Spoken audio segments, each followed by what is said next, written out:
একটা কালো রঙের গাড়ি এসে থামলো বাসার নিচে। রোশন সারা তরিকে একটা কালো বোরকা পরালো।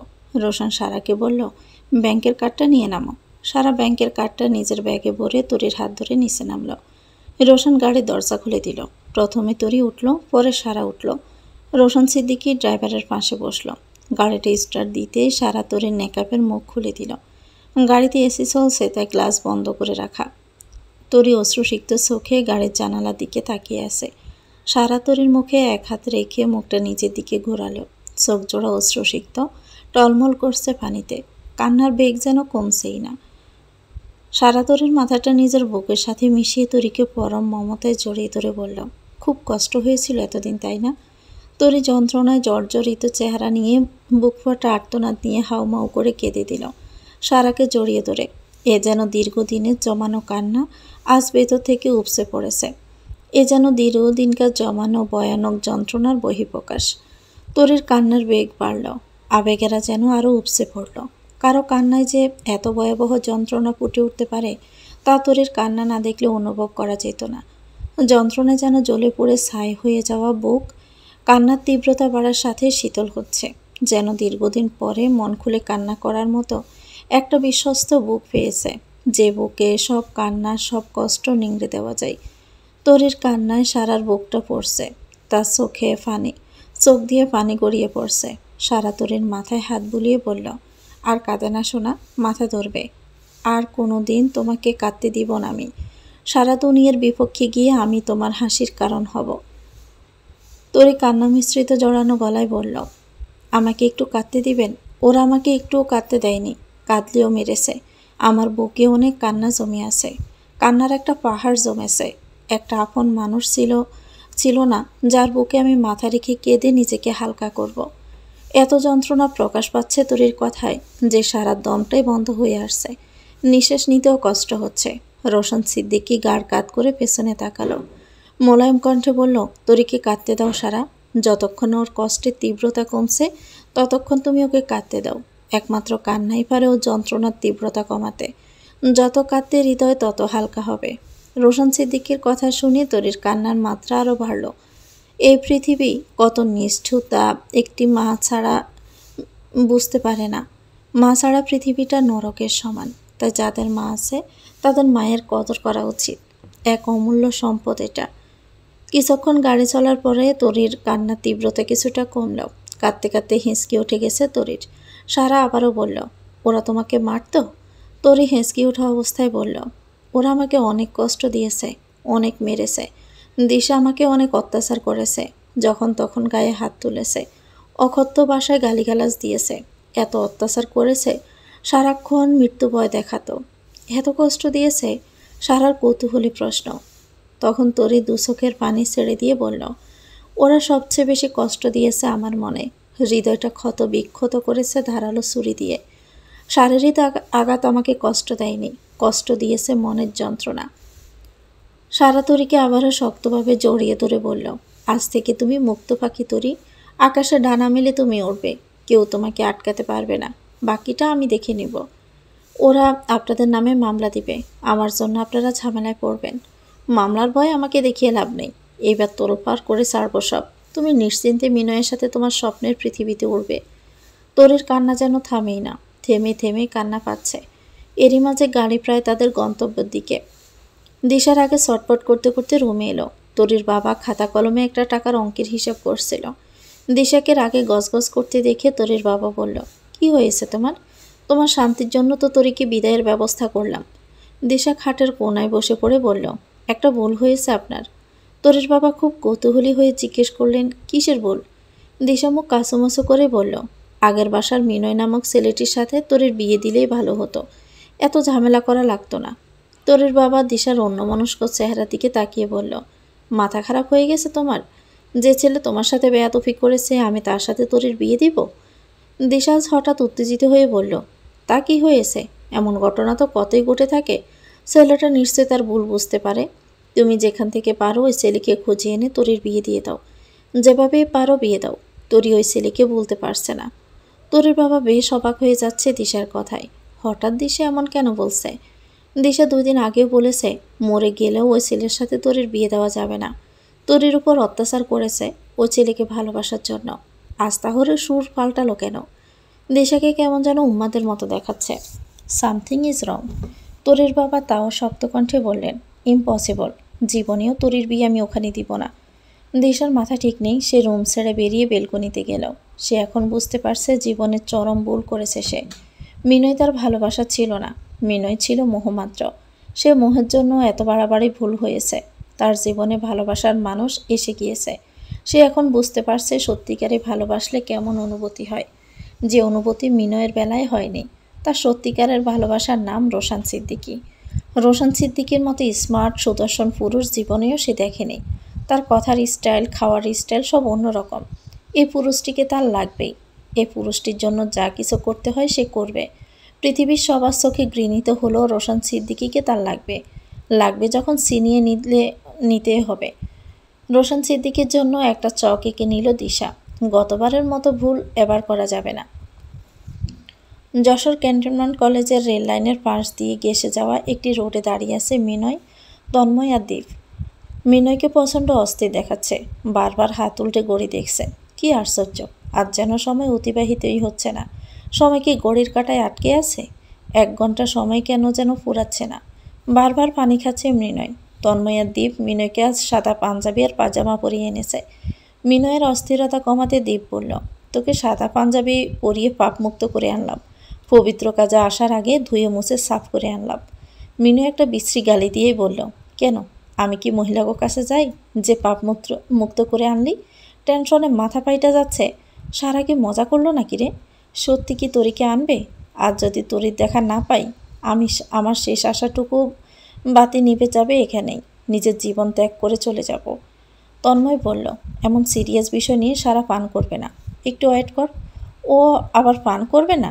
নিজের জামাইয়ের মাথাটা খাচ্ছে দিনরাত, সেখানে আমি কোন বাল? এরই মাঝে কালো রঙের গাড়িটি এসে থামল। দীপার তন্ময়ের মুখে এবার স্বস্তির হাসি ফুটল। মিনয়ের বুকের মাঝে যেন ভয়াবহ কম্পন শুরু হলো। তার সমস্ত শরীর কাঁপতে শুরু করেছে। কিছু আনন্দে মানুষ যেন আত্মহারা হয়ে থরথর করে কাঁপতে থাকে, মুখের ভাষা হারিয়ে ফেলে। আনন্দ দ্বিগুণ হয়ে পাগল হয়ে যায়। মিনয়ের অবস্থাও তেমন। গাড়ি থেকে আগে রোশান সারা কেউ নামল না। ড্রাইভার গাড়ির দরজা খুলে দিল। দরজা খুলতে লাল বেনারসি পরিহিত, মাথায় লাল জর্জেট বিয়ের ওড়না পরে গাড়ি থেকে নামলো তরি। গাড়ি থেকে নেমেই সামনে তাকাতে চোখ গেল মিনয়ের দিকে। মিনয় এই পৃথিবীর সমস্ত মুগ্ধতা নিয়ে অশ্রুসজল চোখে তাকালো তরির দিকে। তরিও অশ্রুসজল চোখে তাকালো মিনয়ের দিকে। এই অশ্রু আনন্দের। সীমাহীন আনন্দেও মানুষ কাঁদে। প্রিয় মানুষকে আপন করে পাওয়ার আনন্দেও মানুষ কাঁদে। দুজনের চোখেই অশ্রু, ঠোঁটে হাসি। আনন্দে বুক কাঁপছে। হৃদয়ের স্পন্দন বেড়ে গেল বহুগুণ। চারিদিকে যেন ভূমিকম্প হচ্ছে। তবে ভূমিকম্পন খুশির তীব্র খুশির। রোশন সারাও গাড়ি থেকে নেমে এলো।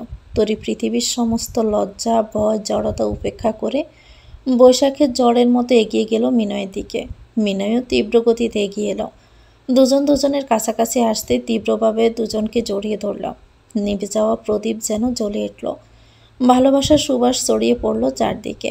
চারদিকে ফুলের মিষ্টি সুবাস। সেই সুবাস জানিয়ে দিচ্ছে এই দিনটি আসার ছিল। এই দিনটির জন্য ভালোবাসার ফুলেরা এতদিন ফোটেনি, সুবাস ছড়ায়নি। মৃণয় তরিকে পেয়ে খুব শক্তভাবে জড়িয়ে ধরে পাগলের মতো কাঁদছে। অজরে বৃষ্টি ঝরছে তার দোচক দিয়ে। তরিও কাঁদছে। এক একটা পানির ফোঁটা যেন এক এক পাহাড় কষ্টের পরিমাণ কমাচ্ছে। কত কত পাহাড় কষ্ট দুজনের বুকে জমেছিল তা কেউ জানে না। মৃণয় কাঁদতে কাঁদতে তরির কপালে অজস্র চুমুতে বাসিয়ে দিল। শত শত ঝড়, তুফান, ভূমিকম্পের বাধা পেরিয়ে তোমাকে পেয়েছি মায়াবিনী। আর কখনোই হারাতে দিব না। তোমাকে না পাওয়ার দুঃখ রোজ আমার শরীরের সবগুলো হাড় ভাঙার সমান যন্ত্রণা দিয়েছে। সেই যন্ত্রণাটুকু যে কত ভয়াবহ আমি তোমাকে তা বোঝাতে পারবো না। পরিবার, বন্ধু সবার সাথে থেকে দেখেছি। ভালো খাবার খেয়ে দেখেছি, ভালো পোশাক পরে দেখেছি, ভালো জায়গা ঘুরে দেখেছি। পৃথিবীর কিছুই আমাকে শান্তি আর স্বস্তি কোনোটাই দিতে পারেনি। আমি তখন প্রতিটি মুহূর্তে উপলব্ধি করতে পেরেছি তুমি পৃথিবীর সব কিছুর ঊর্ধ্বে। তোমার বিকল্প কোনো কিছুতেই নেই। তোমার শূন্যস্থান পূরণের ক্ষমতা এই পৃথিবীর আর কারো নেই। তোমার কারোর সাথে চলে না। তোমার তুলনা তুমি নিজেই। তোমার না থাকা আমাকে সেকেন্ডে সেকেন্ডে উপলব্ধি করেছে তুমি ছাড়া এই পৃথিবীতে আমার জন্য অক্সিজেনও নিষিদ্ধ হয়ে যাচ্ছিল। তুমি ছাড়া ঠিকঠাক নিঃশ্বাসটুকু চলেনি আমার। এই পৃথিবীর সব কিছুর বিনিময়ে হলেও আমার তোমাকেই লাগবে। লাগবে মানে তো লাগবেই। তরির কান্নার মাত্রা দ্বিগুণ বেড়ে গেল। সে তার অনুভূতির কিছু অংশ প্রকাশ করতে যাবে, কেবলই কান্নায় হেঁচকে ওঠা কণ্ঠে আদো স্বরে বলে উঠল, আমার। এটুকু বলতে মিনয় তরির ঠোঁটের উপর হাত রাখল, বেজা চোখের পানি মুছিয়ে দিল। বুকের সাথে আরেকটু শক্ত করে চেপে ধরে বলল, কিছুই বলতে হবে না মায়াবিনী। আমি জানি তোমার কেমন লেগেছিল, কারণ ওই একই কষ্ট তো আমিও পেয়েছি। তোমার কান্না, তোমার চোখের নিচের কালো দাগ, তোমার মলিন মুখী যথেষ্ট ভালোবাসার বহিঃপ্রকাশের জন্য। রোশন সিদ্দিকী ওদের কাছে আসেনি। সে গাড়ির সাথে হেলান দিয়ে বুকে হাত বেঁধে দাঁড়িয়ে আছে। কখনো নিচু দিকে তাকাচ্ছে, কখনো সারার দিকে। সারা তার পাশেই আছে। মিনয় তরির কান্না দেখে সারার চোখেও পানি। কি আশ্চর্য, সারাকে কাঁদলে এত সুন্দর লাগে কেন? পৃথিবীর সব সৌন্দর্য কি সারা নিজের ভিতরে লুকিয়ে রেখেছে? হুটহাট এক এক রূপে বহিঃপ্রকাশ ঘটায়। সারার এই কান্নার অন্যরকম সৌন্দর্য আছে। রোশন সিদ্দিকী চোখের সামনে সুন্দর একটা বন্ধুত্বের সুসম্পর্ক দেখতে পাচ্ছে। একজন ভালো বন্ধু থাকলে জীবনে আর কি লাগে? একজনের সুখ আরেকজনের চোখে সুখের অশ্রু ঝরে। রোশনের কাছে ভীষণ ভালো লাগছে তাদের বন্ধুত্ব। একজন আরেকজনের জন্য কত বড় রিস্ক নিতে পারে তা ওদের না দেখলে বোঝার উপায় নেই। রোশন সারার ফোন নাম্বারে একটা টেক্সট পাঠালো। সাথে সাথে সারার ফোনের মেসেজের সাউন্ড বেজে ওঠে।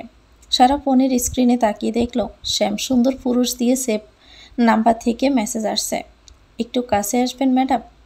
সারা ফোনের স্ক্রিন থেকে সরাসরি চোখ রাখলো রোশন সিদ্দিকীর দিকে। এক মোহনীয় দৃষ্টি নিয়ে রোশন সিদ্দিকী সারার দিকে তাকিয়ে আছে। সারা একটু অবাকই হলো, এভাবে মেসেজ দিয়ে ডাকছেন কেন? ও বুঝছি, লোকসমাজে বউকে উচ্চস্বরে ডেকে লজ্জায় পড়ার মতন মানুষ উনি নন। নিজের বউ তাকে মানুষের মাঝে ডাকলে কি ইজ্জত যাবে? আজ উনি জোরে আমার নাম ধরে ডাকবেন, তবেই আমি যাব। সবসময় মেসেজে ডাকাডাকির উত্তর সারা দিবে না। সারা মেসেজে উত্তর দিল, লজ্জা শরম ধুয়ে ফানি দিয়ে গুলিয়ে লজ্জা শ্রাদ্ধ না করলে আপনার কাছে আমি যাচ্ছি না। রোশন মেসেজের আবার রিপ্লাই দিল, তোমাকে কাছে আনতে এই মুহূর্তে কী করা লাগবে আমার? সারার মাথায় দুষ্টুমি ছাড়া তো কিছুই খেলে না। সে আবারও রিপ্লাই পাঠালো, এখানে মাইক এনে উচ্চস্বরে ডাকতে হবে, একটু কাছে আসবেন ম্যাডাম। রোশনের রিপ্লাইটা দেখে হতাশ। তার বউয়ের পক্ষে এসব কিছুই অসম্ভব নয়। দেখা গেল সত্যি মাইক একটা এনে সামনে হাজির করে বলবে, নিন বলুন। রোশন সেই ভয়ে উত্তর দিল, প্রাইভেট ম্যাটারগুলো পাবলিক করা কি খুব প্রয়োজন? অবশ্যই প্রয়োজন। ওকে আমি রাজি, এক শর্তে। কী শর্ত? নাইট রোমান্সগুলো পাবলিকলি শেয়ার করতে হবে। সারা চোখ পাকিয়ে রোশানের দিকে এগিয়ে এসে বলল, আপনি না একজন শিক্ষক, শিক্ষক হয়ে এসব বলতে শরম করে না? রোশন কপালের চামড়া কুঁচকে সারার দিকে অদ্ভুত চোখে তাকাল। সারা সামনে মিনয়রা আছে, কিছু বলতেও পারছে না। খুব আস্তেই বলল, ছাত্রী যখন বউ ম্যাটারিয়াল হয়, আমাদের মতো নিরীহ শিক্ষকদের ছাত্রীকে পাত্রী বানাতে হয়। রোমান্সও ছাত্রী নামক বউদের সাথেই করতে হয়। সারা ব্রুকুসকে প্রশ্ন করল, বউদের কতগুলো ছাত্রীকে নিয়ে স্বপ্ন দেখেন? One and only my personal student, আমার বউ। সারার জগরুটে চেহারার রূপ বদলে গেল। রোশন আবারও সারার দিকে তাকিয়ে বলল, তোরের মতো পিচ্ছির থেকে শিখো কিভাবে স্বামীকে ভালোবাসতে হয়। সারা রোশন সিদ্দিকীর গম্ভীর চেহারার দিকে তাকিয়ে বলল, আপনি মিনয় থেকে শিখেন কিভাবে মানুষের মাঝে নিজের বউকে জড়িয়ে ধরতে হয়। লোক দেখানো ভালোবাসা কি উচিত? যে ভালোবাসা মানুষকে দেখাতে প্রবলেম, সে ভালোবাসা দিয়ে কি করব? What do you want? আমি তোমাকে লোক সমাজে জড়িয়ে ধরি? সে সাহস কি আছে আপনার? উস্কানি দিচ্ছ? পুরুষ মানুষকে এসব উস্কানি দিতে নেই কিন্তু। আজ ঘরে চলো, তারপর দেখো কি করি আজ তোমার সাথে। সারা ব্রুসিয়ে জিজ্ঞেস করলো, আলটিমেটাম? রোশন কিঞ্চিত পরিমাণ হেসে বলল, মানসিকভাবে প্রস্তুতি নাও, কতটুকু রোমান্স হজম করতে পারবে। আস্তাগফিরুল্লাহ, নাউজুবিল্লাহ। আপনি না শিক্ষক? রোশনের কোনো উত্তর দিল না। সে থমথমে চোখে সারার দিকে তাকিয়ে রইল। দীপ তন্ময়ের কাঁধে হাত রেখে জানালো, তন্ময় দেখলি, মিনয় আগে বেশি আবেগ দেখলে কত উপহাস করত, সেই ছেলে আজ কারো জন্য হাউমাউ করে কাঁদে। ভালোবাসা কি অদ্ভুত, তাই না? একটা শক্ত মানুষকে কেমন ভেঙে ছুড়ে দেয়। তন্ময়ের ছোঁয়ার কথা ভীষণ মনে পড়ছে। মলির মুখে জানালো, মানুষ ভালো না বাসলে বুঝে না রে, ভালোবাসার কাছে সবাই দুর্বল। তারপরে ওরা সবাই মিলে কালো গাড়িতে উঠল। গন্তব্য কাজী অফিস। কাজী সাহেবকে আগে ঠিক করে রাখা হয়েছে, ওখানে গেলেই বিয়ে হবে। গাড়িটা 10 মিনিট পর কাজী অফিসে পৌঁছালো। সব কিছু আগেই রেডি আছে। বিয়ের কার্যক্রম শুরু হবে এক্ষুনি। এরই মাঝে রোশন সিদ্দিকী বলল, মিনয়, তোমার বাসায় কি একবার জানাবে? মিনয় মলিন মুখে বলল, না স্যার, আমি ডিসিশন নিয়েছি। আমি আগে বিয়ে করব, দেন সবাইকে জানাবো। রোশন সিদ্দিকী আর কথা বাড়ালো না। বিয়ের কার্যক্রম শুরু হলো। কাজী সাহেব জিজ্ঞেস করলেন, দেনমোহর কত? মিনয় তরির দিকে তাকিয়ে হেসে দিয়ে বলল, আমাকে ওর নামে লিখে দেন কাজী সাহেব। তন্ময় আর দীপ দুজনেই হু হু করে হেসে উঠল। কাজী সাহেব তরির দিকে তাকিয়ে বললেন, তুমি তোমার স্বামীর কাছে কত টাকা কাবিন চাও মা? কাবিন হলো একটা মেয়ের জীবনের সবচেয়ে গুরুত্বপূর্ণ একটা বিষয়। কাবিন তোমার অধিকার, তবে কাবিন স্বামীর উপার্জনের উপর ভিত্তি করে নির্ধারণ করতে হয়।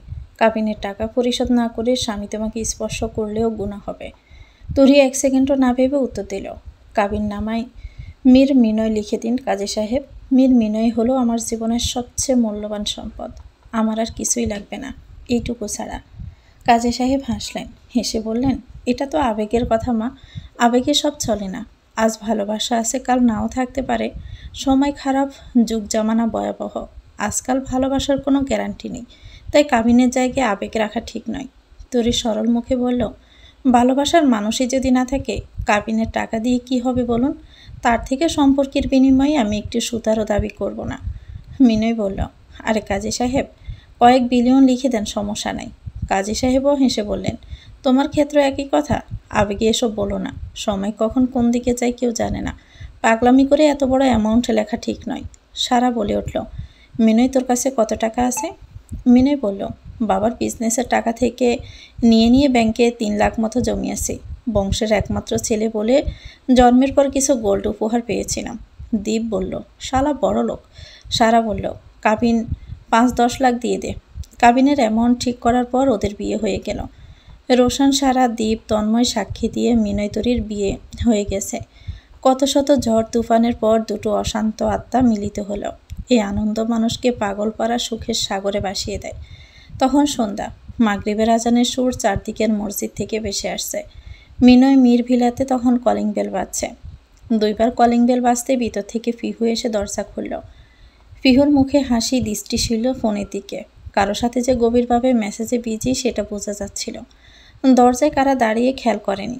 এমন সময় দীপ বলে উঠল, বয়ফ্রেন্ডের সাথে চ্যাটিং কম করো পিহু, বাই ব্রাদারের দিকে একটু নজর দাও। দীপের কণ্ঠস্বর পিহুর বুকের কম্পন বেড়ে গেল। সে জ্বরের গতিবেগে তাকালো। তাকাতেই চমকে উঠল পিহু। তার সামনে মিনয় আর তরি, পিছনে দীপ আর তন্ময়। তরির বধূবেশে দেখে বোঝা যাচ্ছে মিনয় আর তরির আজ বিয়ে হয়েছে। পিহু হা করে তাকিয়ে রইল মিনয়ের দিকে। দীপ বলল, হা করে তাকিয়ে না থেকে বাবিকে বরণ করার ব্যবস্থা করো। পিহু মিনয়ের দিকে তাকিয়ে বলল, এসব কি ভাইয়া, তোমরা সত্যি বিয়ে করেছ? মিনয় কিঞ্চিত পরিমাণ হেসে জানালো, আমার জীবনে কোনো সিরিয়াসনেস নেই বলে তুই আমার 100 বার কবুল বলা বউকে বলবি সত্যি বিয়ে করেছি কিনা? পিহুর মুখটা শুকিয়ে গেল। সে জানে তার বাবা কিছুতেই তরিকে মেনে নিবে না। সংসারে তুমুল একটা অশান্তি হবে। তবুও পিহু খুশি সে তরি আর মিনয়ের এক হওয়ার জন্য রোজ আল্লাহর কাছে মোনাজাত করেছে। তরির শুকিয়ে যাওয়া মুখ দেখে মিনয় বলল, বাবাকে নিয়ে ভয় পাচ্ছিস? পিহু মিথ্যে হাসি দিয়ে মিথ্যে কথা বলল, না ভাইয়া, এ দিনটা দেখব বলে আল্লাহর কাছে অনেক কেঁদেছি আমি। বলেই তরিকে কাছে টেনে খুব শক্তভাবে জড়িয়ে ধরল। এ যেন দীর্ঘদিনকার এক সেতুবন্ধন। ড্রয়িং রুমের সোফায় গিয়ে ওরা সবাই বসলো। পিহু ওর আম্মুকে ডাকলো। পিহুর আম্মু ফরজ নামাজ শেষ করে সালাম ফিরিয়ে দ্রুত ড্রয়িং রুমে আসলো।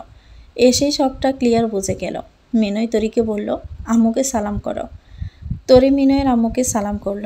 মিনয়ের আম্মু তরিকে বুকে টেনে নিলেন, কিন্তু টেনশনে গলা বুক শুকিয়ে গেছে। যতটা খুশি আর ভালোবাসা নিয়ে একমাত্র ছেলের বউকে আশীর্বাদ কথার কথা ছিল, মিনয়ের আম্মু তা পারলেন না। মিনয় বলল, তোমরা না আমার বউ দেখার খুব শখ ছিল আম্মু? আমার বউয়ের জন্য বালাও বানিয়ে রেখেছিলাম। তোমার ছেলে আজ বউ নিয়ে আসছে, তুমি কি দোয়া করবে না? মিনয়ের আম্মু বললেন, এভাবে একা একা বিয়ে করে ফেললে, আমাদের একটা বারও জানালে না? তন্ময় বলল, আন্টি, পরিস্থিতি তেমন ছিল না। ওদের দুজনের কেউ একজন আগে মারা যেত, কেউ একজন পরে মারা যেত। এর চেয়ে এটাই উত্তম হয়েছে আপনার ছেলে তার ভালোবাসার মানুষ নিয়ে আপনার বুকে ফিরে এসেছে। মিনয়ের আম্মু বলল, তোমাদের আক্কেলকে তো চিনোই তোমরা, কিন্তু এক কথার মানুষ তিনি। কেমন জেদি ধরনের মানুষ। উনি এই বিয়ে মানবেন কি না সন্দেহ। তন্ময় বলল, আপনি একটু বুঝিয়ে বলবেন আন্টি, আমরাও বলবো। তরির মুখের দিকে তাকিয়ে দেখুন কত মায়া। পিহুর ফটোকপি দেখুন। মিনয়ের আম্মু তরির দিকে তাকালো। কি সরল চেহারা মেয়েটার, এ অদ্ভুত এক মায়া কাজ করছে। মিনয়ের আম্মু ফিহুকে ইশারা দিল। ফিহুর সাথে ইশারা বুঝে আলমারি থেকে মোটা স্বর্ণের বালাসহ গহনার সেট নিয়ে এলো। নিজ হাতে ছেলের বউকে বালাসহ গলার হার সহ মোট 8 ভরি স্বর্ণ গহনা পরিয়ে দিলেন।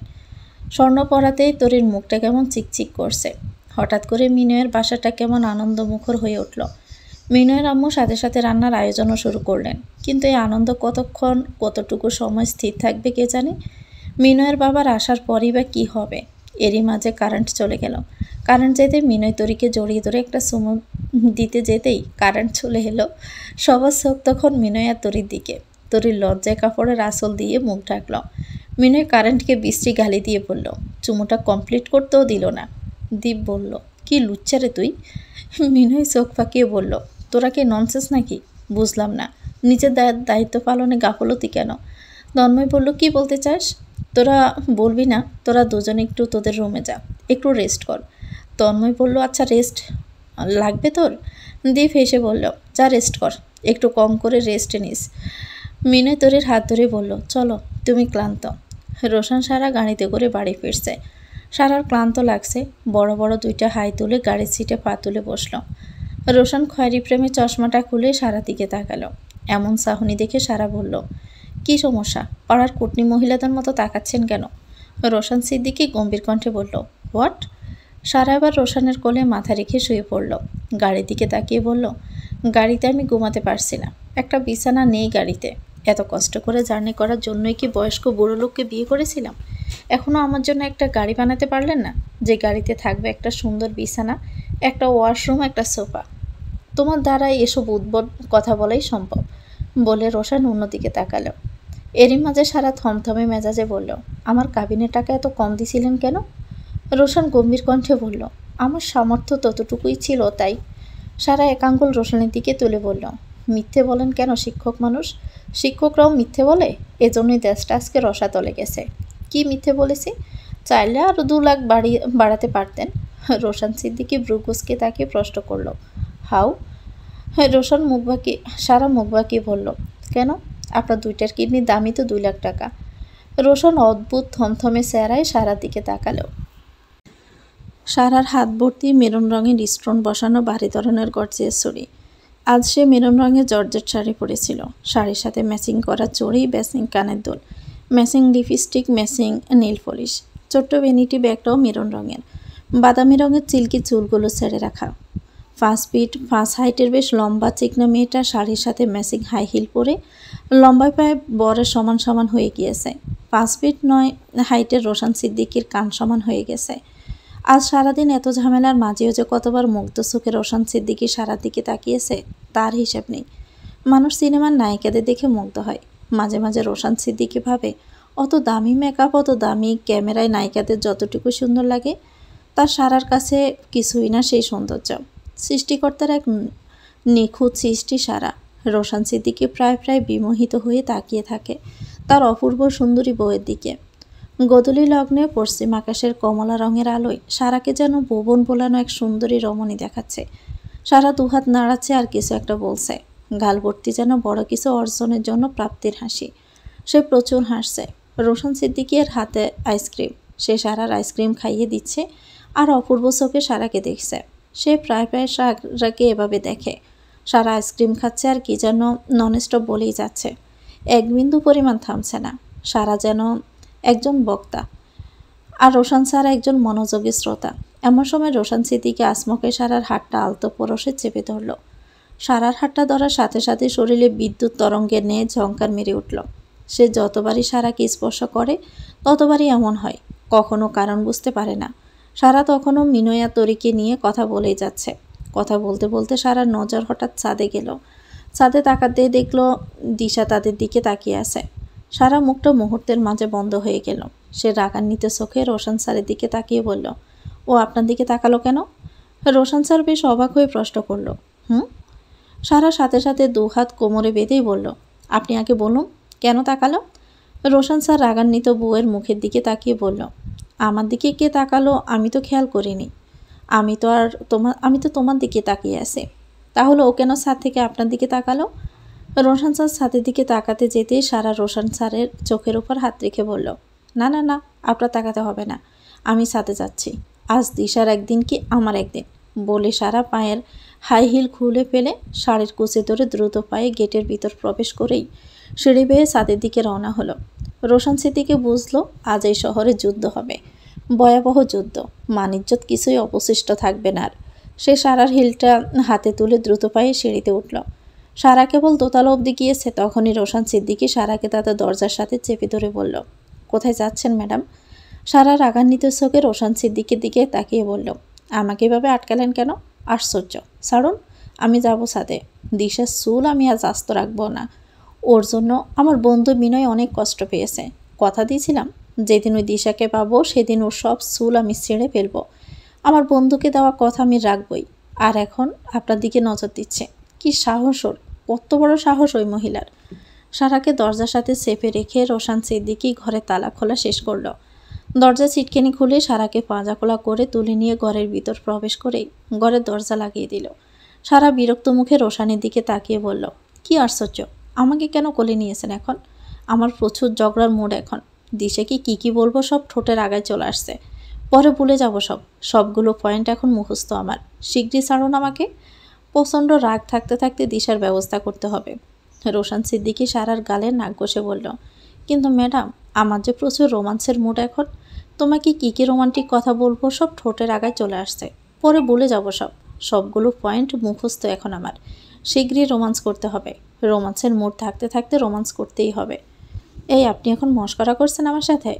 সারার কথা শেষ হতে না হতে রোশন সিদ্দিকী সারাকে কোলে তুলে সোজা বেডরুমে নিয়ে গেল। বেডরুমেও দরজা লাগিয়ে দিল। সারাকে বিছানায় শুয়ে দিয়ে নিজেও সারার উপর ভর দিয়ে ঝুঁকে শুয়ে পড়ল। সারা রোশন সিদ্দিকের ভাবসাব কিছুই বুঝতে পারছে না। রোশন সিদ্দিকের নাক তার নাকের সাথে মিশে আছে। উষ্ণ নিঃশ্বাস উপসে পড়ছে সারার মুখে। সারা অটোমেটিক দুর্বল হয়ে পড়ল। অদ্ভুত না ব্যাপারটা? রোশন সিদ্দিকী তাতে একটা চুমু অবধি দেয়নি।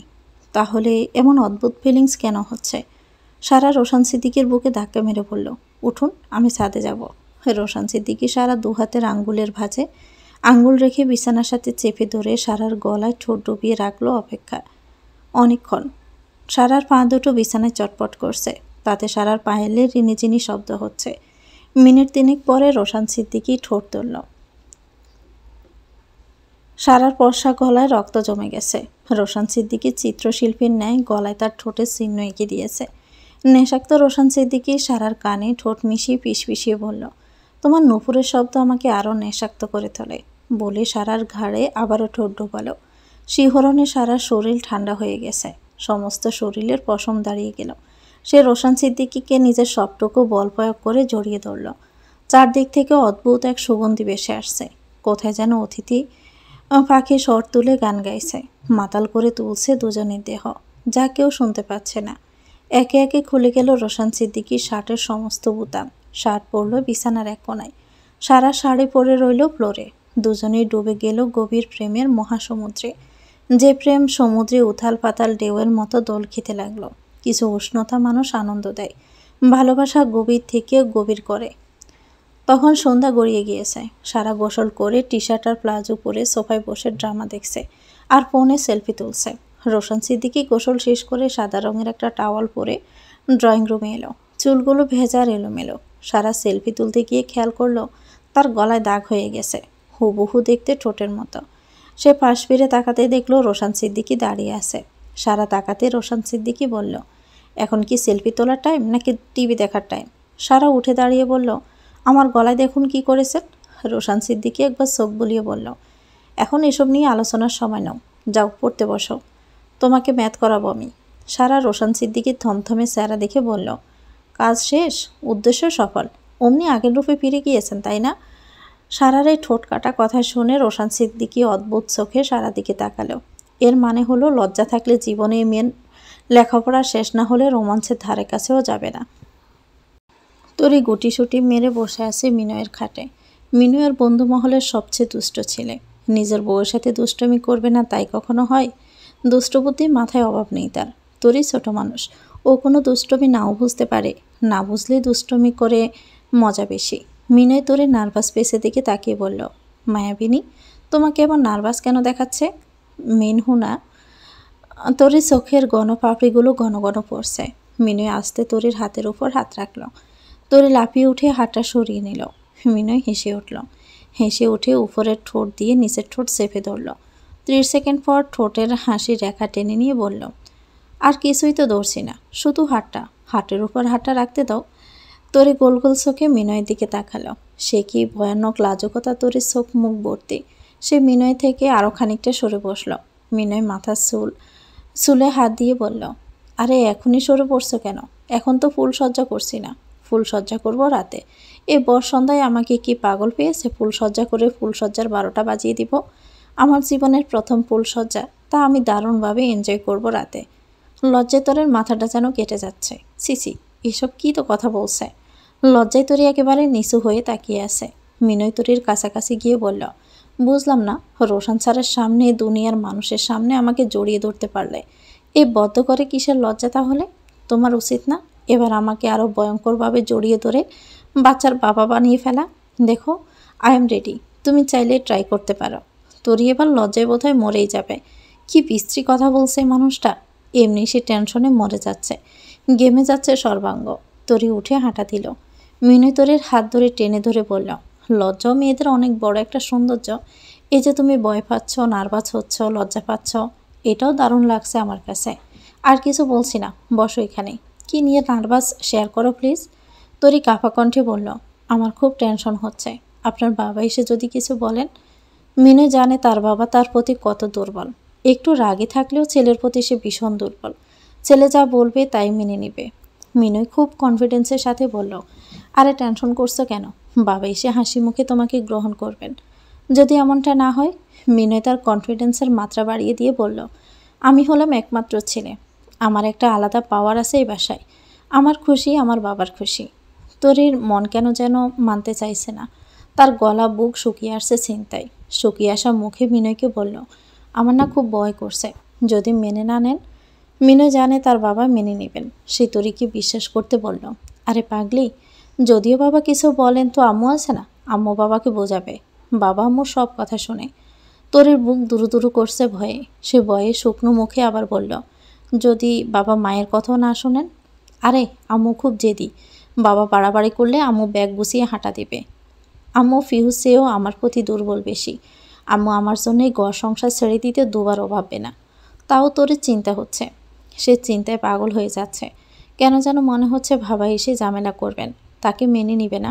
কারণ তাকে একবার অনেক ঝামেলা হয়েছে। তার বাবা অনেক খারাপ কথা বলেছিল। দুশ্চিন্তায় তরি ঘেমে যাচ্ছে। মিনয় তরির কপালে একটা চুমু দিয়ে বলল, অপেক্ষার ফল মিষ্টি হয়। এত চিন্তা করছো, দেখবে কিছুই হবে না। এমন সময় পিহু এসে দরজা নক করল। কেমন যেন ভারী কণ্ঠে বলল, ভাইয়া, বাবা এসেছেন। মিনয় তরির হাত ধরেই বলল, বাবাকে গিয়ে সালাম করবা, বাবা বলে ডাক দিবা, দেখবা বাবা সব বলে যাবেন, তোমাকে পিহুর মতো করে আগলে রাখবেন। মিনয়ের মুখে হাসি। সে জানে আজ থেকে তার সব কষ্ট শেষ। তার জীবনের সবচেয়ে মূল্যবান জিনিস আসবে সে হাতে পেয়ে গিয়েছে। ভেবেই শান্তি লাগছে। রোজ রাতে তরিকে জড়িয়ে ধরে নিশ্চিন্তে ঘুমাবে। ভাবতে ভাবতে মিনয় ড্রয়িংয়ে প্রবেশ করল। মিনয়ের বাবা তখন পানি খাচ্ছিলেন। পানি খাওয়া কেবল শেষ হয়েছে তখনই চোখ গেল মিনয় আর তরির দিকে। ঘটনা বুঝতে চোখের চশমা খুলে সেন্টার টেবিলের উপর রাখলেন।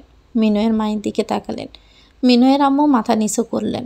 তখন তিনি পিহুর দিকে তাকিয়ে বললেন, এ অসভ্য লোকের মেয়েটা এখানে কি করছে পিহু? পিহু কিছুই বলল না। তখনই মিনয়ের বাবা চোখ বোলালেন তন্ময় আর দীপের দিকে। বেশ উত্তেজিত হয়ে জিজ্ঞেস করলেন, কি সমস্যা তন্ময়? তুমি কিছু জানো? ওই মেয়েটা আমার বাসায় কেন? তন্ময় স্বাভাবিক কণ্ঠে বলল, আঙ্কেল, আপনি মাথা ঠান্ডা করুন, শান্ত হন প্লিজ। কেন শান্ত কেন হতে হবে? কি সমস্যা তোমাদের? তন্ময় ছাড়া এই কথা মিনয়ের বাবার সামনে বলার মতো কেউ নেই। তন্ময়ের অসাধারণ ব্যক্তিত্বের জন্য সে সব জায়গায় সব স্থানে সবার প্রিয়। সে নির্ভয়ে সবাইকে সব বলতে পারে। তন্ময় মিনয়ের দিকে তাকালো। মিনয় ইশারা দিল বলার জন্য। তন্ময় তখন বলল, আঙ্কেল, ওরা বিয়ে করেছে। মিনয়ের বাবা তরির পোশাক দেখে আন্দাজ করতে পেরেছেন তরি বাসা ছেড়ে এসেছে, এমন কিছু একটা ঘটেছে। কিন্তু বিয়ে, এত বড় ঘটনা ভাবতে পারেননি। তিনি বসা থেকে উঠে দাঁড়িয়ে আকাশ থেকে পড়ার ন্যায় বললেন, বিয়ে? কার বিয়ে? তন্ময় বলল, আঙ্কেল, মিনয় আর তরি বিয়ে করেছে। মিনয়ের বাবা উত্তেজিত কণ্ঠে বললেন, কে দিয়েছে ওদের বিয়ে? তন্ময় বলল, আমরা আঙ্কেল। মিনয়ের বাবা ভয়ানকভাবে রেগে গিয়ে বললেন, কেন? দীপ বলল, প্লিজ আঙ্কেল শান্ত হন। ওরা দুজন দুজনকে ছাড়া মারা যেত আঙ্কেল। বিয়ে না দিলে তোরই আবার হারিয়ে যেত। বিয়ে না দিলে ওরা ভালো থাকতো না আঙ্কেল। মিনয়ের বাবা ভয়ঙ্কর এক চিৎকার দিয়ে বললেন, তোমরা কি ওর গার্জিয়ান যে ওর বিয়ের দায়িত্ব তোমরা নিয়েছ? বিয়ে যখন তোমরা দিয়েছ তোমাদের বাসায় নিয়ে যাও, এখানে এনেছো কেন এখন? মিনয় বলল, বাবা ওদের দোষ নেই, ওরা আমাকে বিয়ে দেওয়ার কেউ না, আমি নিজেই বিয়ে করেছি। কাকে বিয়ে করেছ? একটা রাস্তার মেয়ে, ওর সে ভালো আছে, ওর ফ্যামিলির যে ব্যাকগ্রাউন্ড, ওর বাবার চরিত্রের যে সমস্যা তুমি ভাবলে কি করে? এমন একটা মানুষের মেয়েকে আমার বাড়ির বউ বানাবো? আমি একটা রাস্তার মেয়েকে বাড়ির বউ বানালেও এ অভদ্র লোকের মেয়েকে নয়। মিনা বেশ শক্ত গলায় বলল, বাবা ওর বাবার চারিত্রিক সমস্যার জন্য ওর কোনো দোষ নেই, ও নিজেই সেখানে অত্যাচারিত। মিনয়ের বাবার মাথায় আগুন। তিনি ভয়ানকভাবে রেগে গিয়ে বললেন, তুমি এক্ষুনি এই মেয়েকে আমার বাসা থেকে বের করো মিনয়। আমি বেঁচে থাকতে এই মেয়েকে কোনো দিনও মেনে নিব না। মিনয়ের মা বললেন, ও এখন তোমার ছেলের বউ, এসব বলে শুধু শুধু মেয়েটা চোখে ছোট কেন হচ্ছ? তুমি একটা কথাও বলবে না। তুমি যদি এ ব্যাপারে কথা বলো, আমার সাথে কোনো সম্পর্ক তোমার থাকবে না। পিহু বলল, বাবা তোরে নিষ্পাপ, ওর দিকে তাকিয়ে ওর বাবার অন্যায় ক্ষমা করে দাও। তন্ময় বলল, আঙ্কেল আমরা আপনাকে বুঝিয়ে বলছি, প্লিজ শান্ত হন। মিনয়ের বাবা তন্ময়ের দিকে অগ্নিচোখে তাকিয়ে বলল, চুপ বেয়াদব কোথাকার। তোমাদের মতো রাস্তার ছেলেদের সাথে মিশেই আমার ছেলের আজ এই অধপতন। তোমার তো বাবা নেই, তুমি কি করে বুঝবে একজন বাবা তার ছেলের প্রতি ভালোবাসা? তোমার যদি নিজের বাবা থাকতো তাহলে তুমি বুঝতে বাবা ছেলের সম্পর্ক কী। তোমাকে আমি ভালো ভাবতাম, তুমি তো দেখছি সবচেয়ে বেয়াদব অসভ্য। এসব কিছুর জন্য তোমরা দায়ী। দীপ উত্তেজিত হয়ে বলল, আঙ্কেল তন্ময়কে এসব কী বলছেন আপনি? এখানে ওর একার দোষ নেই। তুমি একটাও কথা বলবা না, বেয়াদব ছেলে। তোমাদের মতো বেয়াদব অসভ্য ছেলে দুইটার সাথে মিশে আজ আমার ছেলের এত খারাপ হয়েছে। তোমাদের মতো পরিবারের ছেলের সাথে মিশতে দেওয়াই আমার ভুল হয়েছে। ছোট লোকগুলা, তোমাদের জন্য আমার আলিশান বাড়ি ছেড়ে মেসে গিয়ে থাকে সে, 5 লাখ টাকার বাইক ছেড়ে আড্ডা দিয়ে বেড়ায়। আজ সব কিছুর জন্য তোমরাই দায়ী। মিনয় রাগান্বিত হয়ে বলল, বাবা তুমি যদি আর একটা বাজে কথাও ওদের বলো, আমি এই বাড়ি ঘরে কিন্তু আগুন লাগিয়ে দিব। তোমাদের মতো ওরা আমার জীবনের অনেক বড় একটা অংশ। তুমি আমাকে যা ইচ্ছে বলো, ওদেরকে একটাও বাজে কথা বলবে না। কি যেন ওই মেয়ে দুইটার নাম? চোয়ার সারা। আদব কায়দা বলে কিচ্ছু নেই। ছেলেদের আবার মেয়ে বন্ধু হয় কি করে? ছেলেদের হবে ছেলে বন্ধু, মেয়েদের হবে মেয়ে বন্ধু। কতগুলো উচ্ছৃঙ্খল উগ্র ছেলে মেয়ের সাথে মেলামেশা করে লেখাপড়া উচ্ছন্নে গিয়েছে। যে ছেলে ক্লাসে ফার্স্ট হতো সে বছরে বছরে পরীক্ষায় ফেল করছে। বন্ধুই হলো যত নষ্টের গোড়া। আমার প্রথমেই ভুল হয়েছে এইসব আজে বাজে বন্ধুদের সাথে মিশতে দেওয়া তোমাকে। মানুষ যাদের সাথে মিশে তাদের রুচিও তেমন হয়। রাস্তায় ছেলে মেয়ের সাথে মিশে মিশে রাস্তার মেয়ের চেয়েও খারাপ মেয়েকে ঘরের বউ করা রুচি হয়ে গেছে তোমার। এই যে তোমার বন্ধুরা, এদের যদি পারিবারিক শিক্ষা থাকতো এসব ঘটানোর আগে অ্যাটলিস্ট আমাকে জানাতো। ওদের কি পরিবার বলে কিছু আছে? ওদের মা বাবাকে পেলে জিজ্ঞেস করতাম কি শিক্ষা দিয়েছে ওদের। মিনয়ের শরীর রাগে থরথর করে কাঁপছে। ওর বন্ধুরা হলো প্রাণের চেয়ে অধিক প্রিয়। সারা জীবন বন্ধুদের কেউ কিছু বললে মিনয় তাদের ছাড়েনি, দিয়ে গিয়েছে গায়ে হাত তোলার জন্য। সে কোনোদিন ভাবতেও পারেনি তার বাবার দ্বারা তার বন্ধুরা এত আঘাত পাবে। মিনয়ের বাবা এতগুলো কথা বললেন, অথচ তন্ময়ের দ্বীপ মাথা নিচু করে দাঁড়িয়ে আছে, একটা কথারও প্রতিবাদ করছে না। এত জঘন্য কথার জন্য ওরা একটা প্রতিবাদ করলেও তো করতে পারত, কিন্তু ওরা তা করছে না। মিনয়ের আগে কাঁপতে কাঁপতে তোরের হাত ছাড়ল। ড্রয়িং রুমে থাকা বড় মাটির ফুলদানি তুলে আছাড় মারল। সাথে সাথে তোরই এক হাত লাফিয়ে উঠল ভয়ে। ভয়ে ওর আত্মাটা যেন উড়ে গেল। মিনয় রাগ কন্ট্রোল করতে পারছে না। সে রাগের দুশ্চিন্তায় কপালে 2 আঙ্গুল ঠেকালো। তারপর বাবার দিকে তাকিয়ে বলল, দেখো বাবা, দেখো তুমি কাদের পারিবারিক শিক্ষা নিয়ে প্রশ্ন তুলছ। আর যদি তোমার জায়গায় অন্য কেউ থাকতো না, ওরা ঠিকই প্রতিবাদ করত। ওরা চুপ করে আছে দেখে কি ভাবছো ওরা ভীতু? তোমার ভয়ে চুপ করে আছে? তুমি আমার বাবা, সারা জীবন ওরা তোমাকে বাবার মতো জেনে আসছে। ওরা তোমাকে ভালোবাসে আর সম্মান করে, তাই চুপ করে আছে। সবচেয়ে বড় কথা তুমি আমার বাবা, শুধুমাত্র এই সম্পর্কের জন্য ওরা চুপ করে আছে। তোমাকে কিছু বললে আমি কষ্ট পাবো। আমাকে ওরা ভালোবাসে তাই চুপ আছে। আজ তুমি যাদের এত আজে বাজে কথা বলছো না, ওরা আমার বন্ধু না, শুধু আমার ভাই। আজ আমি বেঁচে আছি ওদের জন্য। বাবারা নাকি সন্তানদের হৃদয়ের অনুভূতি বুঝে। তুমি কি আমার অনুভূতি বুঝেছিলে বাবা? তুমি রাতের পর রাত নিশ্চিন্তে ঘুমিয়েছ। আমি মানসিক যন্ত্রণায় চটপট করে কতবার ছাদ থেকে সুইসাইড করতে গিয়েছি সে আমি ছাড়া আর কেউ জানে না। আমার সাথে ওরাও সারা রাত না ঘুমিয়ে আমাকে সময় দিয়েছে। বাবা হিসেবে এই দায়িত্বটা তোমার নেওয়া উচিত ছিল না? তুমি তোমার ছেলে, তোমার জেদ নিয়ে পড়েছিলে। আমার বন্ধুদের নিয়ে একটা খারাপ কথাও তুমি বলবে না। এই পৃথিবীর শ্রেষ্ঠ বন্ধুমহল হলো আমার। তন্ময় এতক্ষণ চুপ থেকে মিনয়ের উপর সেতে গিয়ে বলল, একদম চুপ মিনয়, আঙ্কেলের কাছে ক্ষমা চা। আঙ্কেল তোকে জন্ম দিয়েছে, তোকে বড় করেছে, মানুষ করেছে। তোর বিয়ে নিয়ে তার অনেক স্বপ্ন ছিল, সেটা পূর্ণ হয়নি, কষ্ট পেয়েছেন তাই সেতে গিয়েছেন। কিন্তু তুই কেন রিয়েক্ট করছিস? আমরা তো কিছু মনে করিনি। এই দীপ, তুই কিছু মনে করেছিস?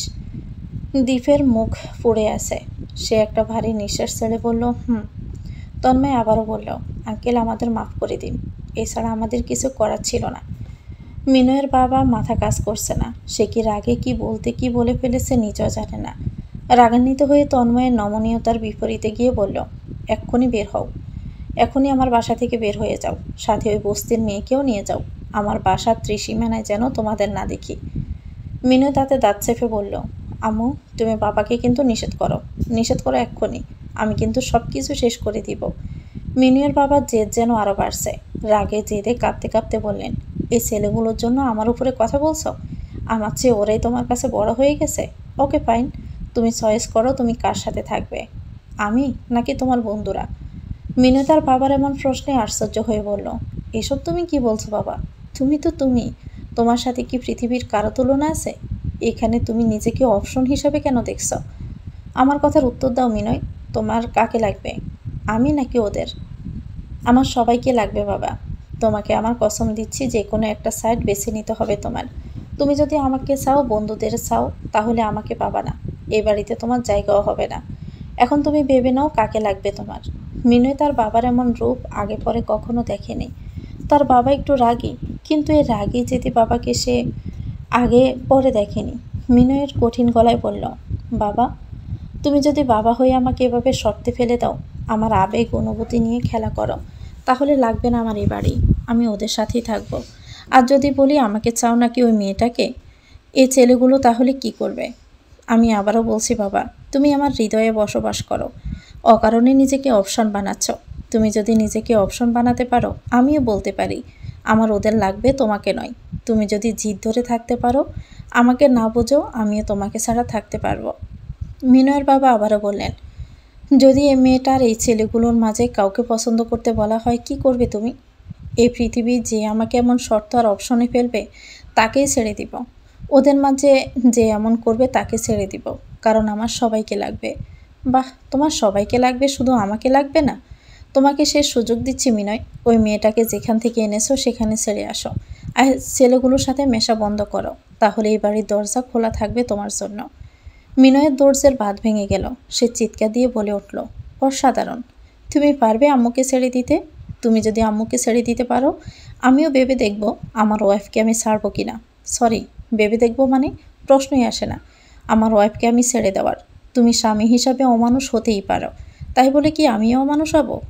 তার মানে তুমি এই অসভ্য ছেলে মেয়েগুলোকে ছাড়বে না? প্রশ্নই আসে না। মিনয়ের বাবা বেশ কড়া গলায় বললেন, তোমাকে যে মানুষ করেছি তার মূল্য কি কিছুই না? হ্যাঁ, তার মূল্য আছে। আমিও আমার সন্তান মানুষ করে শোধ করে দিব। তন্ময় বলল, আঙ্কেল আমরা চলে যাচ্ছি, আপনি প্লিজ তরি আর মিনয়কে মেনে নিন, বলে তন্ময় আর দীপ হাঁটা দিল। মিনয় বলল, দাঁড়া তন্ময়, আমিও যাব, বলে তরির হাত ধরল। তরি কাঁদতে কাঁদতে হেসকি তুলে ফেলল। সব কিছুর জন্য কেন যেন নিজেকেই দোষী মনে হচ্ছে। মুখ ফুটে কিছুই বলতে পারছে না। ফিহু কাঁদতে কাঁদতে বলল, প্লিজ বাবা, ভাইয়াকে যেতে দিও না, ভাইয়াকে ছাড়া আমি থাকতে পারবো না। মিনয়ের আম্মু বলল, এত বাড়াবাড়ি না করলেও পারতে।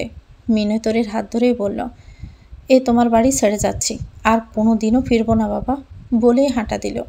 তন্ময় আর দীপ পেছন ফিরে তাকালো। মিনয়ের বাবাকে শেষবারের মতো রিকোয়েস্ট করে বলল, আঙ্কেল আপনি তরিকে মেনে নিন, আমরা কোনোদিন আর মিনয়ের সাথে মিশবো না। মিনয়ের বাবা ওদের দিকে না তাকিয়ে বললেন, তোমরা ওর সাথে মিশো না মিশো তা নিয়ে আমার কোনো সমস্যা নেই, কিন্তু আমি কোনোদিন ওই মেয়েকে মেনে নিব না, আমি বেঁচে থাকতে না। তন্ময় মিনয় আর দীপকে বলল, প্লিজ তোরা রিকোয়েস্ট করিস না।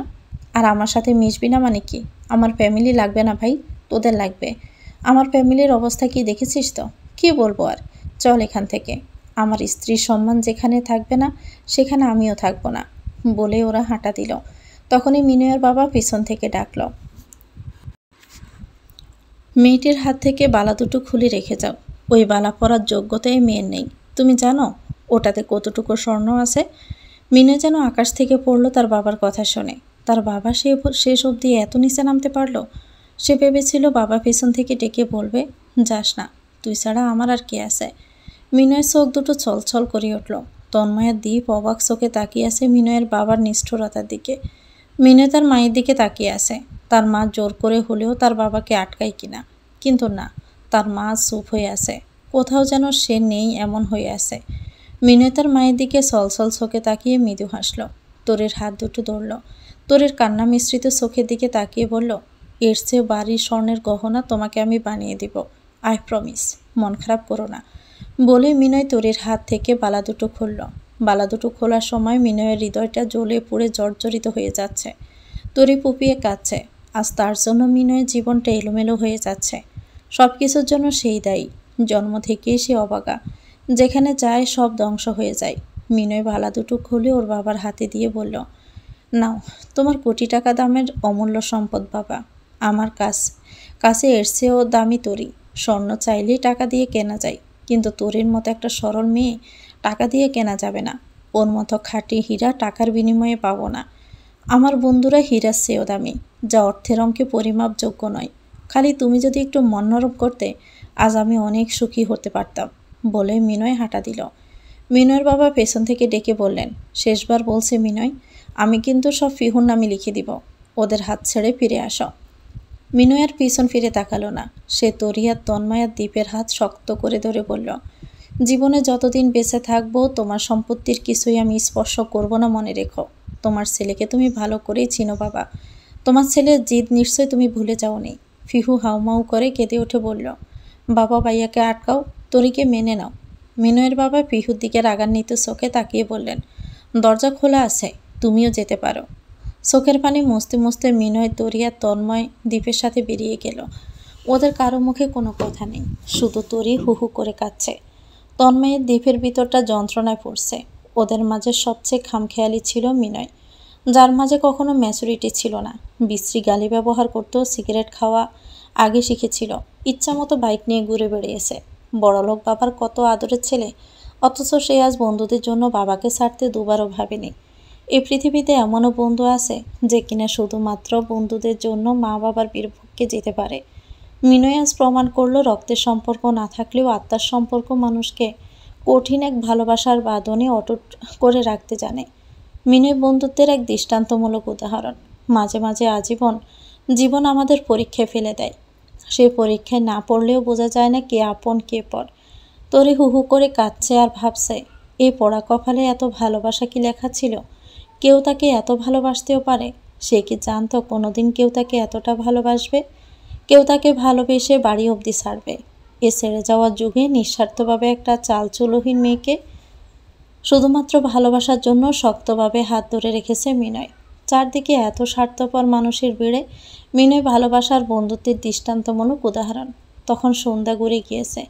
দীপ ভাবল পরিস্থিতি ঘুরিয়ে দিতে হবে, এভাবে চলতে দেওয়া যাবে না। তরির কান্না আটকাতে হবে, মিনয়কে স্বাভাবিক করতে হবে। তন্ময় আর দীপ দুজনে ইশারা করল। তন্ময় বলল, আমি বলে দিলাম 1 মাস হবে না আঙ্কেল আমাকে ফোন দিয়ে বলবে, বাবা আমার ভুল হয়ে গেছে, আমি যা করেছি রাগে করেছি, আমিও তো তোমাদের বাবা, আমাকে তোমরা মাফ করে দাও, ওদের ফিরিয়ে নিয়ে আসো। দীপ বলল, তখন দুমদাম করে আবার ওদের বিয়ে হবে, সেই বিয়েতে আমি নাচবই। মাই নেম ইজ শিলা, শিলাকে জাউরানি, আই অ্যাম দ্য হট, এটুকু গাইতে তন্ময় বলল, তুই ক্যাটরিনা কাইফকে নিয়ে আসিস সাথে।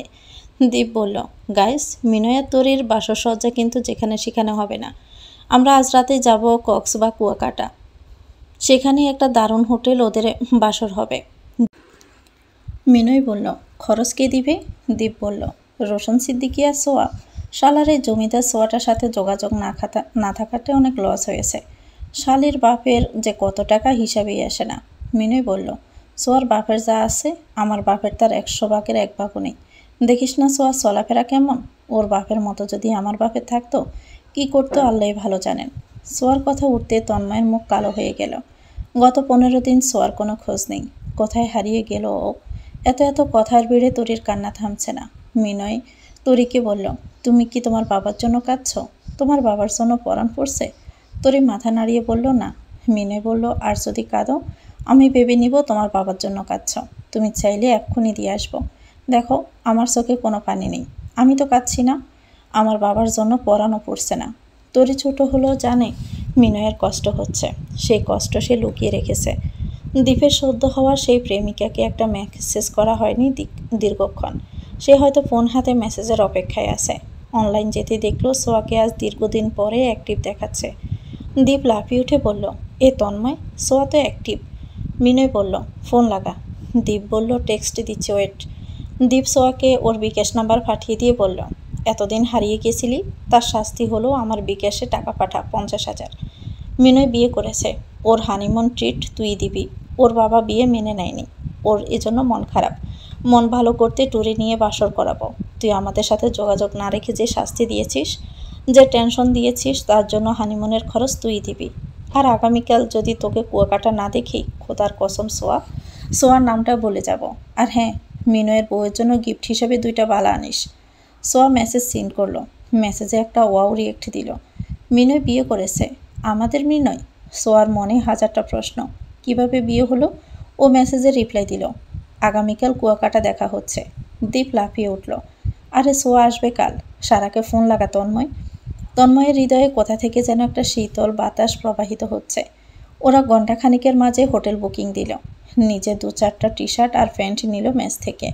একটা রেস্টুরেন্ট থেকে খাওয়া দাওয়া করে রাত 10টার বাসে উঠে রওনা দিল কুয়াকাটার উদ্দেশ্যে। তখন রাত 10টা বাজে। রোশন সিদ্দিকী সারাকে পড়তে বসিয়েছেন। অ্যাকাউন্টিংয়ের ম্যাথ করাচ্ছেন সারাকে। সারা ম্যাথ করতে করতে ক্লান্ত হয়ে বলল, এই জন্যই কি বিয়ে করেছিলাম, যে বিয়ের পর সারা রাত জামাইয়ের কাছে অঙ্ক করব? রোশন সিদ্দিকী চশমাটা ঠিক করে বললেন, কেন, কোথায় অসুবিধা হচ্ছে তোমার? আপনার মতো একজন বুড়ো লোকের সাথে বিয়ে হওয়ার পর থেকে আমার জীবনে কি অসুবিধা শেষ আছে নাকি? জীবন আমার শেষ। আমার জীবন তেজপাতা হয়ে গিয়েছে। জীবনে কত শখ ছিল। আমার স্বামী আমাকে বলবে, তোমাকে দিয়ে আমি চাকরি করাবো না, তোমার ইনকাম খাওয়ার মতো ইচ্ছে আমার নেই, তোমার এত পড়ালেখা লাগবে না, বছর বছর 2-4টে বাচ্চা জন্ম দিয়ে আমার বংশের বাতি চালাও। রোশন সিদ্দিকী অবাক হয়ে ব্রুকুসকে বললেন, বছরে 2-4টে বাচ্চা? How is it possible? এটা আর কি এমন ব্যাপার? আমি প্রতি বছর 2-4টে বাচ্চা জন্ম দিতে পারবো, যদি আপনি পারেন। আপনার পারার উপরই নির্ভর করবে। রোশন সিদ্দিকী থমথমে মুখে সারার দিকে তাকিয়ে বলল, হ্যাঁ, 2-4টা বাচ্চা জন্ম দিয়ে আমাকে উদ্ধার করবে তুমি? ননসেন্স। এসব বাজে কথা কোথায় পাও তুমি? কে শেখায় তোমাকে? আমাকে গালি দিলেন কেন? রোশন সিদ্দিকী চরম অবাক হয়ে বললেন, হাউ? সারা মুখ বাঁকিয়ে বলল, মনে মনে বিশ্রী গালি এসেছে আপনার। দিতে পারেন না দেখে ননসেন্স বলেছেন। ইংলিশে বলেছেন তাও। দেখেছেন আমি ধরে ফেলেছি। আমার ট্যালেন্ট নিয়ে আপনার ধারণাও নাই। দেখেছেন কতটা ট্যালেন্ট মেয়ে আপনি বিয়ে করেছেন। আপনার মনে কথা আমি বুঝে ফেলছি। এত অ্যাডভান্স ভাবনা কিভাবে আসে তোমার মাথায়? মাথায় এসব না ঢুকিয়ে ম্যাথ ঢুকালেও তো পারো। সারা বই বন্ধ করে বলল, আপনার সাথে বিয়ে হয়ে আমার জীবনের সব প্রতিভা ধ্বংস। আমি আমার প্রতিভা কাজে লাগাতে পারছি না। আজ আমি আমার প্রতিভা কাজে লাগিয়ে দেশ-দশের মুখ উজ্জ্বল করতে পারতাম। দেশের জন্য আমি হতাম একটা স্বর্ণমুখ। রোশন সিদ্দিকী বেশ কৌতূহলী নিয়ে জানতে চাইল, আচ্ছা কি প্রতিভা ছিল বলো শুনি? ঝগড়া করা। কলেজে স্কুলে আমার সাথে ঝগড়া করে কেউ কোনোদিন ফিরে ওঠেনি। ক্লাসমেটরা ঝগড়া পেরে না উঠলে আমাকে ডেকে নিয়ে যেত। আমি গিয়ে সেই ঝগড়ায় অ্যাটেন্ড করে ফার্স্ট হতাম। এ নিয়ে আমার বেশ সুনাম ছিল। ঝগড়ায় একটা পয়েন্ট ভুলে গেলে যার সাথে ঝগড়া লাগতো তাকে আবার মনে করিয়ে দিতাম। আপনি আমাকে দিশার সাথে ঝগড়া করতে না দিয়ে প্রতিভার মহৎ বিকাশ ঘটাতে দিচ্ছেন না। আপনার জন্য আমার সুবিশাল প্রতিভা ভিতরেই আটকে আছে। রোশন সিদ্দিকী চশমার ফ্রেম ধরে একটু নাড়াছাড়া করে খুব হয়ে ভাবছে, ঝগড়া করেও বুঝি কারো মহৎ প্রতিভা হয়? সে গম্ভীর চোখে সারার দিকে তাকিয়ে চোয়াল শক্ত করে বলল, যাও, ঝগড়া করে দেশের মুখের সাথে আমার মুখটা উজ্জ্বল করে এসো। ভোর 5টা বাজে। কুয়াকাটা সমুদ্র সৈকতে দাঁড়িয়ে আছে তন্ময়, মিনয়, দ্বীপ, সাথে তরি। ওরা অপেক্ষা করছে সূর্যোদয়ের জন্য। একমাত্র কুয়াকাটা সমুদ্র সৈকতেই সূর্যকন্যার উদয় দেখা যায়। গতকালের সমস্ত বিষাদ ভুলে যেতে চায় ওরা। বিশাল সমুদ্রে দুঃখগুলো বিসর্জন দিতে চায়। সমুদ্রের বিশালতার দিকে তাকিয়ে সৃষ্টিকর্তার সুন্দর সৃষ্টিকে অনুভব করতে চায়। যার সৃষ্টি এত সুন্দর, নিঃশর্তে তার চিন্তাভাবনা পরিকল্পনার চেয়ে উত্তম চিন্তাভাবনা পরিকল্পনার কিছুতেই হতে পারে না। তাই তিনি যা চিন্তা করেছেন তার পেছনে উত্তম কিছুই নিহিত আছে। ওরা অপলক তাকিয়ে আছে সমুদ্রের দিকে। ভোরের সমুদ্র শান্ত, শিষ্ট, নিঃসুপ, কিশোরীর মতো আছে। বহু মানুষের ভিড় জমিয়েছে সূর্য দেখার জন্য। কেউ কেউ সমুদ্রে পা ভেজাচ্ছে। প্রতিটি মানুষের মনে কত উচ্ছ্বাস। এখানে যারাই আসে শত বিশ্বাস যেন সমুদ্রের বুকে এলে ফুল হয়ে যায়। দীপ মিনয়কে খোঁচা মেরে বলল, তোর ফিলিংস কি? বনি, প্রথম সূর্যোদয় দেখার ফিলিংস তো অন্যরকম হওয়ারই কথা। দেখেছিস আমরা বন্ধু হিসাবে কত ওয়াও জাতি, তোকে নববধূ সহ সূর্যোদয় দেখাতে নিয়ে এসেছি। মিনয় দীপকে একটা লাথি মেরেই বলল, আমার এখন সূর্যোদয় দেখার ফিলিংস হচ্ছে না। দীপ ব্রুজোড়া উছিয়ে বলল, তাহলে কি ফিলিংস হচ্ছে? মিনয় দাঁত কিরমির করতে করতে বলল, শালা আমার, এখনও বউকে একটা কিসও করতে পারি নাই। জাস্ট একটা কিসও তাও পারি নাই। কত সাধনার বউটারে একটু জড়াইয়াও ধরতে পারি নাই। তোদের মতো বন্ধু জাতি থাকার চেয়ে না থাকা বহু গুণ উত্তম। যে বন্ধু জাতি আমার এখনও বউয়ের সাথে ফুলসজ্জার ব্যবস্থাই করে দিতে পারিসনি, সেই বন্ধু জাতিকে ধিক্কার জানাই। দীপ চোখ উল্টে তাকিয়ে বলল, হালা লুচ্ছা, কাহিনী তাহলে এইটা? আচ্ছা বলবি তো, তোরা তর্স হয়েছে না? মিনয় বলল, তুই তাহলে গাড়িতেই লুচ্চামি শুরু করতি? আমার মতো ভদ্রপোলা এখনও এদেশে জীবিত আছে, তাই এখনও রসাতলে যায়নি দেশ। যা, দ্রুত বাসরঘর সাজানোর ব্যবস্থা কর। দীপ মিনয়কে জ্বালাতেই বলল, রাত আসতে এখনও অনেক দেরি। রাত আসুক, তারপর পাবি। আরে হালার পো, আমি টায়ার্ড, আমার বউ টায়ার্ড। আমাদের এখন রেস্টের দরকার, ঘুমাতে চাই। কিন্তু বিয়ের পর প্রথম ঘুম, ফুল দ্বারা সজ্জিত বিছানা ছাড়া ঘুমানো সম্ভব নয়। তাই দ্রুত ঘর সাজা। তন্ময় বুকে হাত বেঁধে দাঁড়িয়ে আছে, তার দৃষ্টি সরাসরি সমুদ্রের দিকে। তন্ময়ের চিন্তাভাবনা ম্যাচুরিটি দীপ আর মিনয়ের থেকে অনেকটা আলাদা, যারকে মাঝে মাঝে আগামী দিনের রোশান সিদ্দিকী বলে ডাকা হয়। রোশান সিদ্দিকীর অনেক গুণই তন্ময়ের মাঝে আছে। রোশান সিদ্দিকী ভালোবাসা প্রকাশ করতে জানে না। তন্ময় সোয়াকে ভালোবেসে ভালোবাসা প্রকাশ করেছে বহুবার। তন্ময় মহাসমুদ্রের দিকে তাকিয়ে ভাবছে, আজ সোয়া আসবে, আবারও দেখা হবে। ও কি আমার হয়েই আসবে, নাকি আবারও বিচ্ছেদের তীব্র যন্ত্রণা দিতে ফিরে আসবে? ও কি আমার জন্য ফুল নিয়ে আসবে, নাকি কাঁটা? হাজারবার আমাকে অপমান করেও ছুঁয়ে পেলেও আমি ওকে গ্রহণ করব, ভীষণ ভালোবেসে গ্রহণ করব। পৃথিবীর কেউ জানে না তন্ময়ের বাবা জীবিত। সে কোনোদিন কারো সামনে বাবা জীবিত এই পরিচয় দেয়নি। রাগে ঘৃণায় জিদে কোনোদিন বাবার নাম উচ্চারণ করেনি। পৃথিবীর সবাই জানে ছোটবেলায় তন্ময়ের বাবা মারা গিয়েছে। বাবার অঢেল অর্থ থাকলেও কোনোদিন অধিকার নিয়ে সে যায়নি। আজ যদি ভালো বাবা হতেন, তন্ময়ের একটা সুন্দর পরিবার হতো, হয়তো সোয়ার বাবাও মেনে নিতেন তাদের ভালোবাসা। পৃথিবীর সবার চোখে সোয়া খারাপ হলেও তন্ময় জানে তার প্রতি সোয়ার কি গভীর ভালোবাসা। গিফট দেওয়ার বাহানায় দামি ব্র্যান্ডের একাধিক শার্ট, টি শার্ট, জুতো গিফট করে যায় যে মেয়েটা, সে কি সত্যি ভালোবাসেনি? বিভিন্ন বাহানায় ডাবল ছাতা, বই, নোটস কিনে আমাকে এক সেট করে দেওয়া মেয়েটা কি সত্যি ভালোবাসেনি? সোয়ার ভালোবাসাটা গভীর, গভীর থেকেও গভীর, যেটা কেউ জানে না। দীপ তন্ময়কে ডাকল, এই রোশান সিদ্দিকী ভার্সন 2। তন্ময় ফিরে তাকালো। দীপ বলল, দেখ সূর্য উঠছে। তন্ময় দীর্ঘশ্বাস ছেড়েই বলল, পৃথিবীর বুক এখন আলোকিত হবে, কিন্তু আমার বুক তো অন্ধকারে ঢাকা। দীপ বলল, আরে সূর্য তো চাঁদ হয়ে ধরা দিবে। ওদিকে রোশান ছাড়া সারাও আসছে। এই সমুদ্রে কাপলে ভরে যাবে। এই সিঙ্গেল দ্বীপ শুধু বসে বসে কপাল চাপড়াবে। এছাড়া কি আছে আমার কপালে? আমি আর সমুদ্র আজ থেকে BF and GF. I love you মহা ডার্লিং সমুদ্র। মিনয় বলল, মেসেঞ্জারে সারাদিন যে পুসপুস করে বয়সে সুম্মা পাঠাস, সেটা কে রে? আর কতকাল একাধিক জিএফ থাকতেও সিঙ্গেল হওয়ার নাটক করবি? শালা জিএফ এটাও টিকবে না। দীপের ফোনের স্ক্রিনে দারুণ সুন্দরী একটা মেয়ের ছবি। দীপ মোবাইলের স্ক্রিনে থাকা মেয়েটাকে টানা কয়েকটা চুমু দিয়ে বলল, এটা আমার পরী, এটারে হারালে প্রাণ দিব অকালে। তন্ময় বলল, ফেসবুকে কাউকে এভাবে বিশ্বাস করা উচিত না, কোনো ছেলেও তো হতে পারে। দীপ বলল, না, আমি ওর কণ্ঠ শুনেছি। মিনয় বলল, তাও যাচাই করে নিস। তন্ময় বলল, আজকাল মানুষও কণ্ঠ এডিট করতে পারে। অনলাইন জগৎ বড়ই অদ্ভুত, কাউকেই বিলিভ করিস না। দিন গড়িয়ে সন্ধ্যা হলো। সন্ধ্যা গড়িয়ে রাত 10টা। যে কোনো কারণে রোশান সিদ্দিকী আসতে পারবে না, তাই সোয়া সারা একসাথেই আসছে। ওরা রাতের মাঝেই চলে আসবে। দূরে থেকেও কিভাবে যেন ওরা বেলি ফুল দিয়ে বাসরঘর সাজিয়েছে লোক ভাড়া করে। সাথে দীপ আর তন্ময় ছিল। রাত তখন 10টা 10। দীপ আর তন্ময় দাঁড়িয়ে আছে রুমের দরজায়। দীপের দাবি টাকা না দিয়ে বাসর ঘরে প্রবেশ করতে পারবি না।